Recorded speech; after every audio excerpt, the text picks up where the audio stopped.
कुछ लोग कहते हैं कि वीआरएस का जो मेंस हुआ है उसमें जो पढ़े और जो नहीं पढ़े वो बराबर हो गए। दोस्तों, ऐसा नहीं है। जिसने पढ़ा है तो उसका उत्तर निश्चित रूप से उन लोगों से अलग होगा जिन्होंने कम पढ़ाई की है। मैं नहीं बोलूँगा, मेरा कलाम बोलेगा, तो उनकी जो उत्तर पुस्तिकाएं हैं वो बोलेगी, और जो उनका उत्तर है उसमें टू द पॉइंट उत्तर होगा, समसामयिकता का उसके अंदर बोध होगा, और बातों के अंतर्गत बहुत संक्षेपण के अंदर उन्होंने अपने उत्तर को कहा होगा। ठीक है, जैसे एक छोटा सा टॉपिक बताता हूँ, है ना। जैसे कि डिंगल साहित्य पूछा था ना, चारणों का योगदान पूछा था। ठीक है, तो जिनको कम आता था लिख करके आ गई, लेकिन जिसने बहुत ज़्यादा डेप्थ में पढ़ रखा, जिसने ज़्यादा पढ़ाई कर रखी, तो बताएगा डिंगल शब्द का अर्थ है डींग हाँकना, यानी कि डिंगल यानी कि डड़े, बड़े बड़े, यानी अतिशोक्तिपूर्ण जो है, अतिरंजना से युक्त है।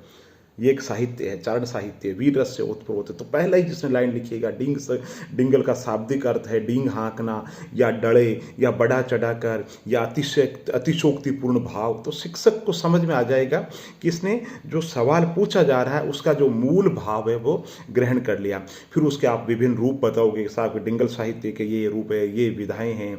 फिर वो कहेगा डिंगल साहित्य की महत्वपूर्ण विशेषता वेण सगाई।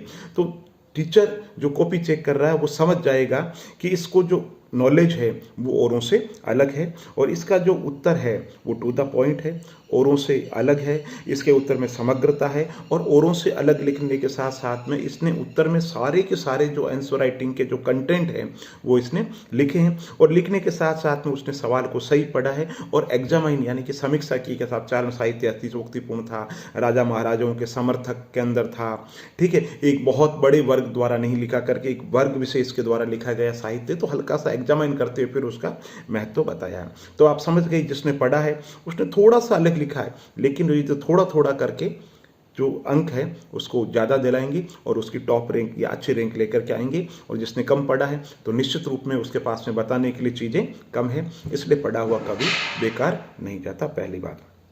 दूसरी बात, जैसे हम बात कर रहे हैं लोक प्रशासन में एक सवाल पूछा गया था कि लोक सेवा, है ना, जन सुनवाई अधिनियम था। ठीक, अब जन सुनवाई अधिनियम ने जिसने गूगल पे सर्च कर रखा है, राजस्थान सरकार की वेबसाइट है, तो उसमें बाकी क्या आया, ये कब आया, किस पर्पज के साथ में आया, पहले जो जन सेवा गारंटी अधिनियम चला आ रहा है उसी का विस्तृत रूप है, इसके अंदर अपील की क्या व्यवस्था है, और लास्ट के अंतर्गत राजस्थान सरकार की वेबसाइट बताता है कि अभी तक इतने केस प्राप्त हुए जिनमें इतने पेंडिंग है।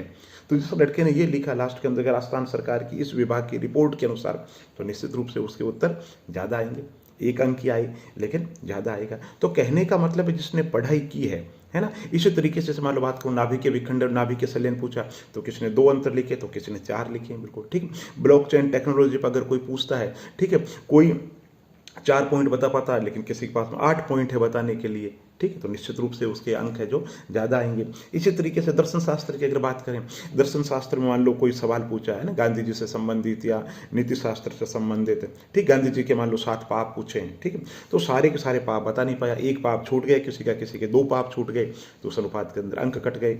इसी तरीके से और कोई सवाल पूछा जा रहा है, किसी तरीके का कोई सवाल हो, तो उनके उत्तर के अंतर्गत संक्षेपण के अंतर्गत जो कहने का जो भाव है ना, वो उसी के उत्तर में देखने को मिलेगा जिसने बहुत ज़्यादा अभ्यास किया है। जैसे मैं हमेशा एक उदाहरण देता हूँ, किसी से भी पूछे कि विज्ञान क्या है तो कोई कुछ कहता, कोई कुछ कहता, लेकिन जिसने लिख लिख करके अभ्यास कर रखा है वो कहेगा विज्ञान किसी विषय का क्रमबद्ध, सुव्यवस्थित, अनुसंधान आधारित, मूल्य निरपेक्ष, सार्वभौमिक, अनुभवपरक, तथ्य मूलक ज्ञान ही विज्ञान है। तो निश्चित रूप से जिसने तैयारी की है उसका जो उत्तर है वो औरों से अलग हो जाएगा। तो अभी मेरा आपसे ये कहना है कि आप इतिहास पढ़िए, भूगोल जम करके पढ़िए, दर्शन शास्त्र पढ़िए, ठीक है, राजस्थान जी की अच्छे तरीके से तैयार कीजिए। प्रारंभिक और मुख्य परीक्षा की अभी साथ में तैयारी कीजिए। जब प्रारंभिक परीक्षा नज़दीक हो उस समय पूरा का पूरा जो ध्यान है वो प्रारंभिक परीक्षा पे फोकस कर दीजिए, लेकिन अभी आपके पास में समय है इसलिए जम करके पढ़िए दोस्तों। और जैसे आपसे एक सवाल पूछे, सपोज करो, है ना, मैं एक छोटा सा सवाल देता हूँ आपसे, पूछे प्रधानमंत्री की वर्तमान के अंदर स्थिति, तो एक तो आप एग्जाम के अंदर आंसर तैयार करोगे उस समय बैठ करके, और एक घर से तैयार करके आओगे साहब प्रधानमंत्री की ये स्थिति है, ठीक है, तो वो जो उत्तर का जो अंदाज होगा वो बिल्कुल अलग होगा, क्योंकि कला का मतलब ही वही है जो अभ्यास से मंझी हुई चीज़ है। जब शब्द बोल उठे, जब टीचर को लगे कि इसने क्या शब्दों के अंदर पिरोया है, तो ये शब्द रूपी पिरोना है आपके पास में तभी आएगा जब आपने बहुत ज़्यादा अभ्यास कर रखा है। हिंदी के अंदर जैसे सपोज करो निबंध आपसे पूछे, एक निबंध आप सीधा परीक्षा भवन में ही लिख रहे हैं और एक आपने घर पर अभ्यास कर रखा है, है ना। तो वो जो दृष्टि आएगी, वो जो 20 में से 15 नंबर तभी आएंगे जब आपने अभ्यास कर रखे। लोक प्रशासन पे सपोज करो आपसे सवाल पूछे ना, प्रशासन पर नियंत्रण किस तरीके से रखा जाता है, प्रशासन पर विधायिका का नियंत्रण किस तरीके से रखा जाता है, ठीक है। तो अब आप क्या करोगे, सोचोगे भाई शून्यकाल है, फिर अविश्वास प्रस्ताव है, फिर याद करोगे कटौती प्रस्ताव है, एक दो कमेटियां आएगी, है ना, और किसी तरीके से याद आएगा, कुछ नहीं आएगा, ठीक है। लेकिन जब आपने घर पे तैयार कर रखा तो एक एक पॉइंट आप लिखोगे कि प्रशासन पर विधायिका नियंत्रण का ये उद्देश्य है।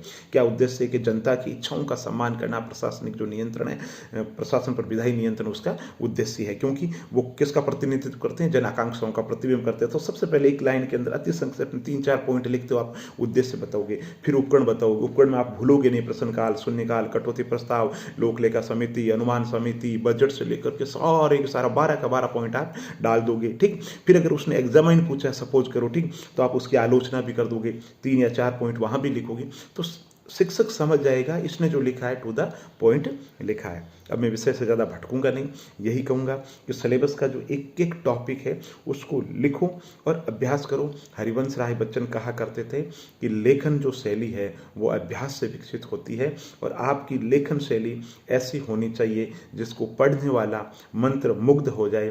तो अभ्यास से ही ये चीज़ होगी, और अभ्यास ज़्यादा से ज़्यादा कीजिए, और बेस्ट ऑफ लक।